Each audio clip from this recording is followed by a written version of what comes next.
5 years after that case was closed, the 16 children were discovered in a home in Vinton County in what officials called deplorable conditions. Now it's led to questions about how this family slipped through the cracks before law enforcement went to that home back in June. They were there for an investigation unrelated to the children. Libby Cathy went to Gallia County tonight and spoke to a nonprofit that helps 4,000 families each year. One of those was the Siders family. It's a story you'll see only on 10 TV. By the time the Siders family showed up here, their case with Gallia County Children's Services had already been closed.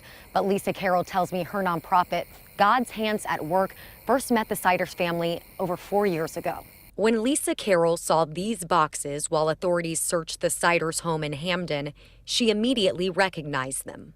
I could zoom in and see that some of those were actually our food boxes. Carroll says Christina Siders came to her nonprofit, God's Hands at Work, 17 times between 2022 and this March. By then, the family was getting 4 food boxes at a time, along with diapers, wipes, and baby furniture.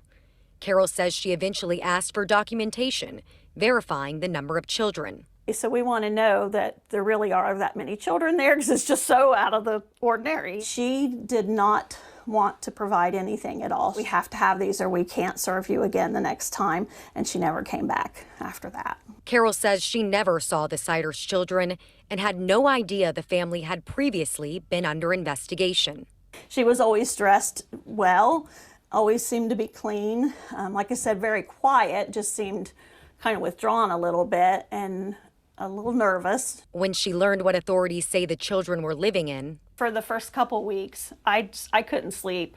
I cried. As a former Head Start teacher who is trained in child abuse and child neglect and all those things, I'm like, how did I miss this? How did I not know? She says the case highlights the challenges facing rural social services.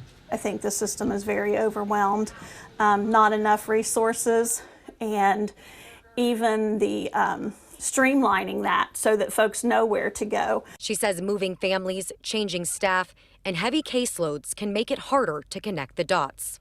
It makes me wonder, were they moving on purpose to avoid being known, or were they moving out of necessity? Knowing what you know now, you would have called child services. Absolutely. Yes, I absolutely would have. It eats me up sometimes that I didn't see it and that I didn't know and I couldn't, because they're innocent, you know, they're innocent children. Lisa Carroll also tells me her organization is ready to help the Siders children with food and any other basic needs should they receive the call. Reporting in Gallia County, Libby Cathy, 10 TV News.